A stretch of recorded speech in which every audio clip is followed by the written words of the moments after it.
Welcome back, everybody, to the OPT Network.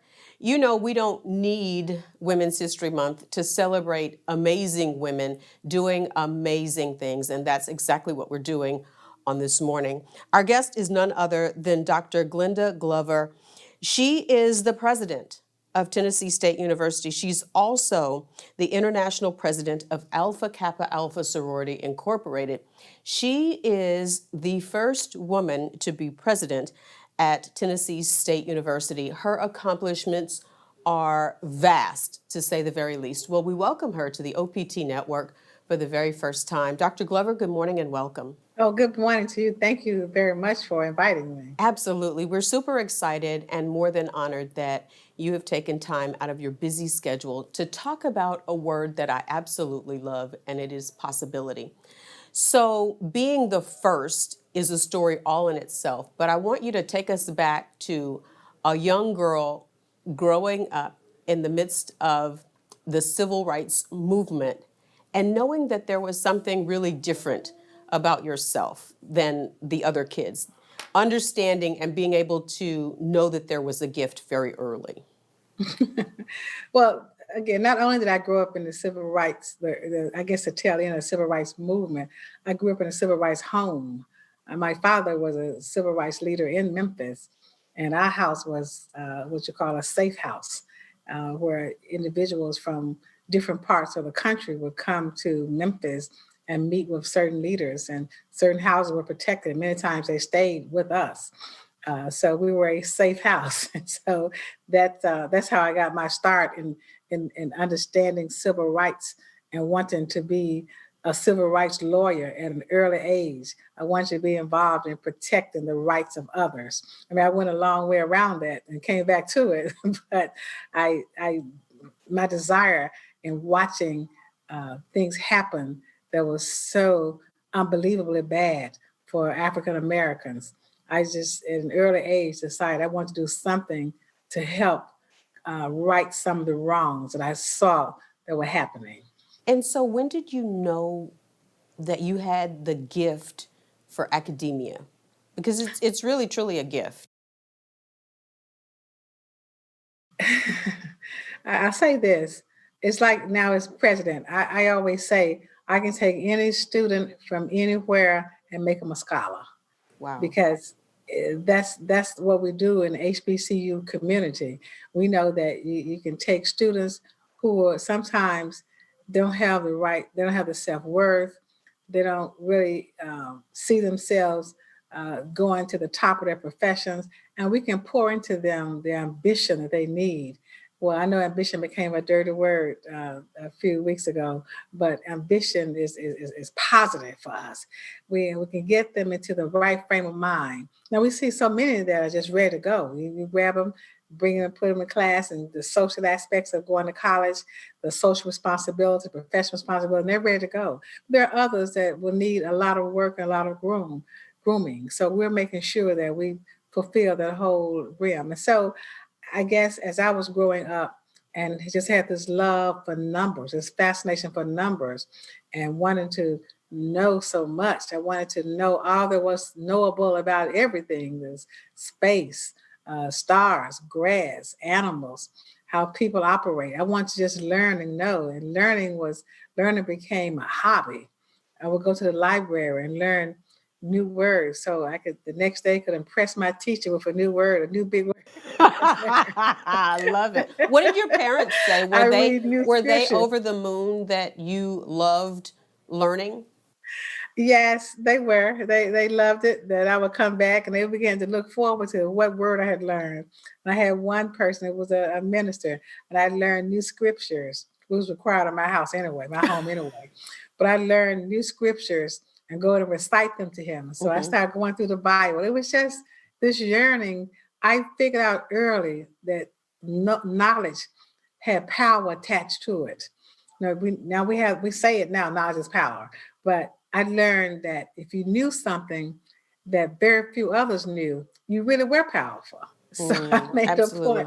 to learn new words and learn new things so I could share them on a daily basis. Well, mine was for sometimes a different reason, the first and second grades, in the time when the colorism really took place. Colorism was really in Memphis was something that people looked. It was just a bad thing.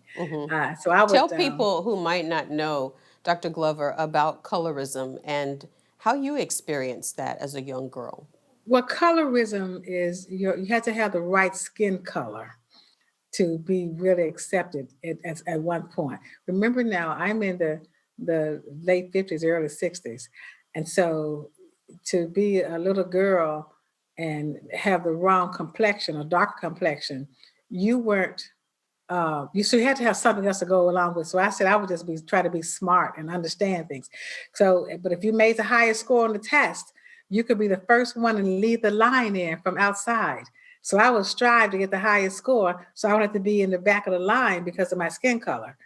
Many times we were arranged by skin color. You know, they say that's not true. When you talked about it later on and told the teachers about it later, they said, oh, we never did that, but it was true. And so when I made the highest score, they would take me from the back or near the back and bring me to the front of the line because the colorism was really alive and well. You know, that's heartbreaking. As I sit here and I listen, and, you know, as I read just about everything that I could consume about your journey and how smart and how many degrees and how you just kept, you know, your trajectory just kept going higher and higher. I wondered, what was the need to impress? Do you think it was all about colorism from the very start? Well, early on, it may have been, and then I developed this love for learning. It was just something about knowledge that just fascinated me. It was something about learning new things that fascinated me so much that I could barely wait till the next day when my friends were outside playing, you know, whatever the games that poor kids play, hopscotch and jacks and whatever.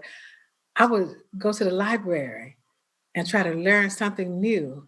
I mean, not that I didn't play and do other things, because I did, but I would just divide a portion of my time to get to the library so I could know what word I was going to learn. And then that way I could go back and tell my teacher, guess what I learned yesterday? I learned a big word. And she said, what word you learned today? And sometimes she would write it down. And so, how did your parents view education, and what were they saying to you about education and getting all of the education that you could possibly get? Well, what was required in our house is education. How you did it is fine. You could go to the library, you could make A's on tests, but you had to make good grades, move up, had to go to college. It was not an option. Now some people say, well, I think I may work for a year or two. No, that was not an option. You had to go to college in my family, in my house, in our house, and and so I just look forward to it. It was never even considered that I would get a job or something else because I knew the next step was college. And after that, and then you start developing those skills to let that skill set to say whether you would go to graduate school or go work for another company or do both.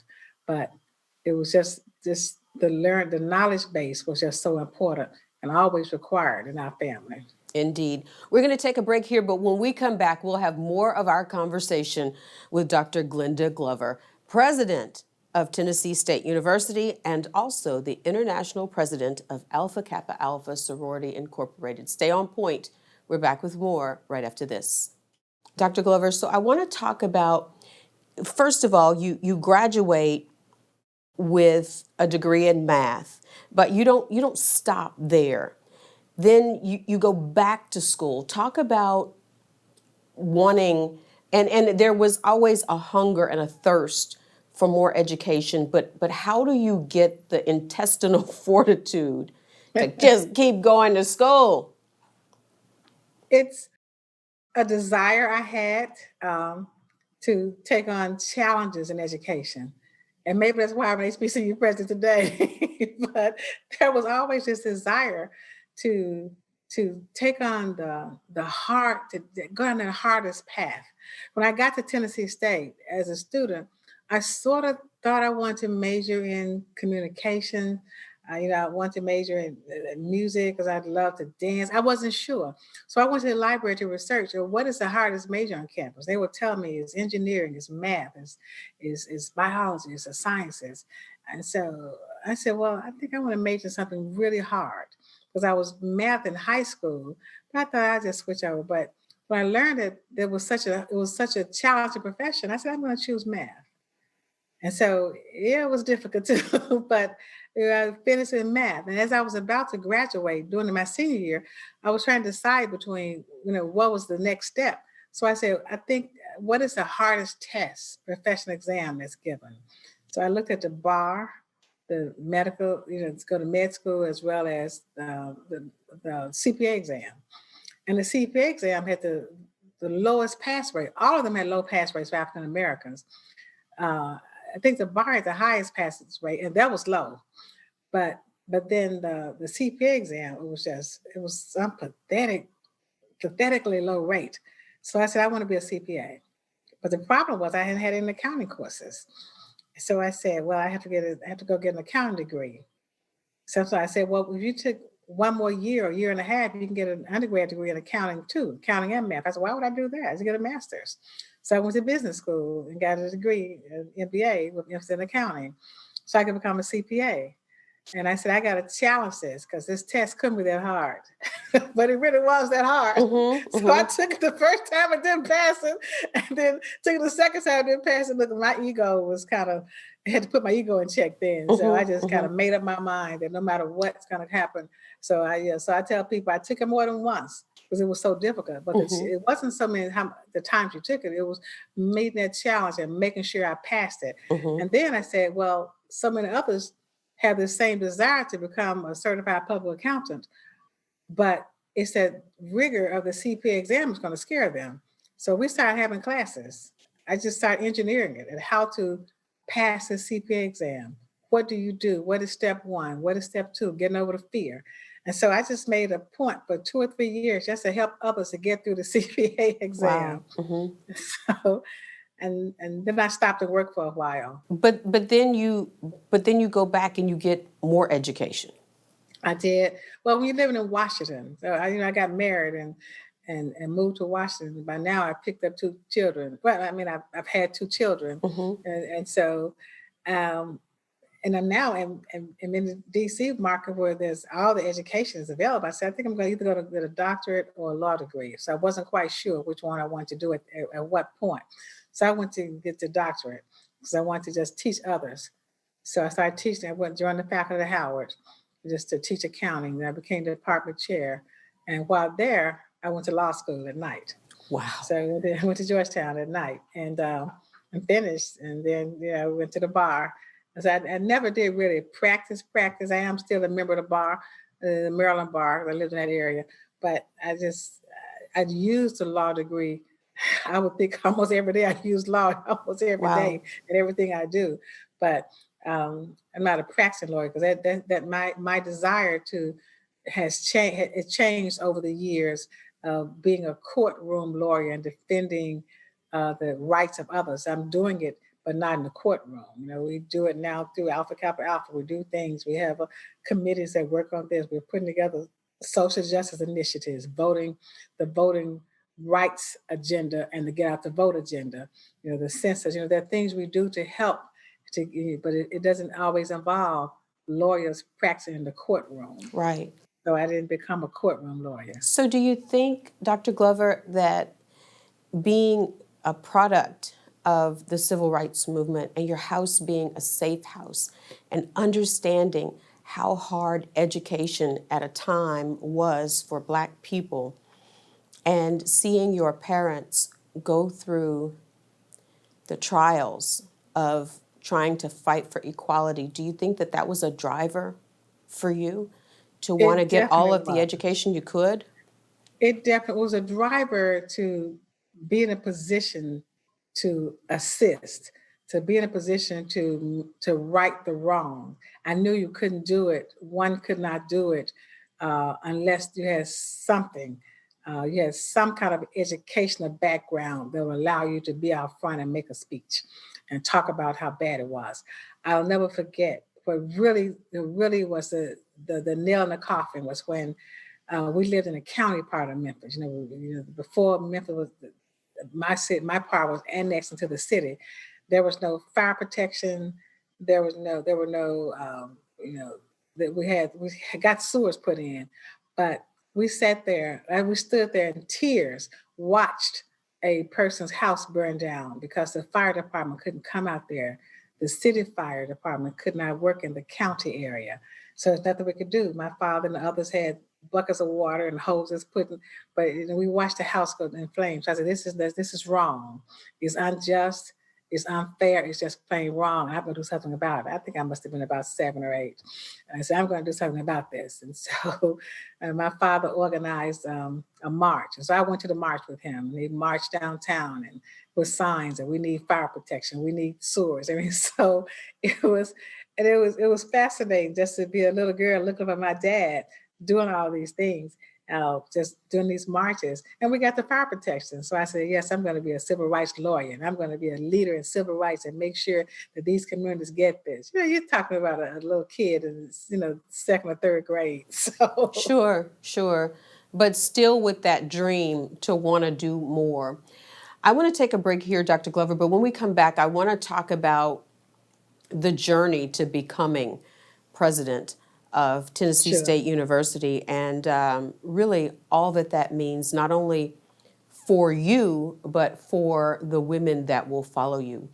Dr. Glenda Glover is our guest this morning. Stay on point. We're back with more right after this.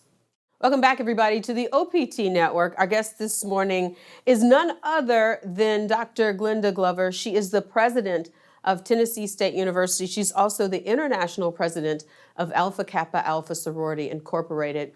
And Dr. Glover, when you get all of this education, you work in corporate America, and you just do a lot for a young woman.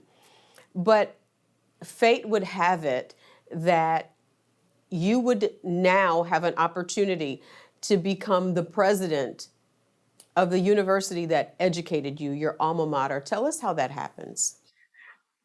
This is a full circle moment for me. It's full circle in that I attended Tennessee State University, and to come back now as president of the university that gave me my start. I mean, there's no greater blessing than to come back and lead your own institution.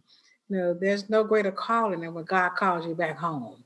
And so I'm just excited still. This is my 8th year. Mm-hmm. And I learned there's more excitement every day. And it's full circle Alpha Kappa Alpha. I was initiated on the campus of Tennessee State University.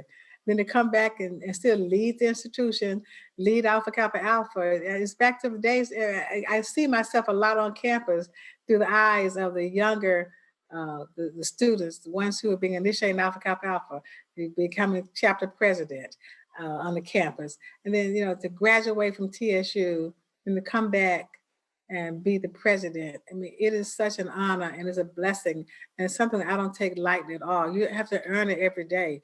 Leadership is something you continually earn. And because leadership is no more than a privilege to serve. And it's a privilege to serve at Tennessee State. It's a privilege to lead the university. And I'm just very thankful for that opportunity. So for a lot of people who understand what sororities are and that they are a service to mankind, and you become the international president of Alpha Kappa Alpha Sorority Incorporated, what kind of responsibility and gravity does that have to lead so many women, 300 plus thousand women of all ages? Talk about that. It is a phenomenal responsibility because we have regions and we have chapters and chapters at the graduate level and undergraduate campuses. Then once you graduate, you still stay in the sorority, you remain active because you're serving. You don't just serve for 4 years or 3 years on a college campus. It's a lifetime commitment. It's a lifelong learning experience. You serve. We have programs of service. Right, since I'm an HBCU president, I always pick one, and that's what I pick 2. One is we raise $1 million every year. One day, $1 million in one day for HBCUs. Because what I have learned from being an HBCU president is that Colleges need sustainability. They need endowments. Endowments represent sustainability. So we've made a plan to have a $50,000 or to $100,000 endowment on every college campus, every 4-year institution, accredited institution. So we've done 1/3 of them. We're doing another 1/3 this month because this is the HBCU month. Then the final 1/3 next year. And so with that, that makes it all worthwhile. You can see the smile on the faces when you give $100,000. Uh, when we were looking at Bennett College when they needed funds, the first thing we did was let's just make them the first awardee. So we gave them $100,000 just to make sure they didn't lose accreditation and got back because Bennett means too much to the HBCU community. So then we just picked out the third two others we did based on public versus private. We have 10 reasons, make sure we had all the reasons included. So there were a lot of the geographics of it. So we did a lot. So now we're doing the same thing for this year. This is happening starting, next month, this month. This is HBC, this is September. So, and then we have the HBCUs, and we said, let's talk them up, encourage students to attend HBCUs. Yes, there was a time when that was all we had with HBCUs, and we couldn't go anywhere else because that's why some people still don't get it. They say it's a free market. You go where you want to go, which is true. But you stay with what's been faithful to you. You're faithful to it. So Absolutely. HBC, we had our arms open when nobody else would let you in. We were there for you. You just, meet the requirements and we'll let you in. So we never had discriminatory policy. So I'm in Nashville. You couldn't get in schools like Vanderbilt or University of Tennessee. We had open arms. Just meet Talking our about requirements. Black people of color. African Americans, yes. And They so, couldn't- and so for people who may not be familiar with HBCUs, the acronym, historically Black colleges and universities, and they have educated many PhDs, many scholars throughout America, and they have many of them gone on to do great things. And as you continue to do the great work, being the first woman president of Tennessee State University, and now you're in a situation where you look at our sorority sister, Senator Kamala Harris, who is also the first woman, well, not the first woman, but potentially the first woman to break that barrier. Talk about what that conversation is like. It's a beautiful conversation. It's an inspirational conversation. She's exciting. She is so qualified. Um, I mean, she's so used to serving, so it's a natural for her. I had a conversation with her last Saturday. I mean, she's still excited and she's electrifying.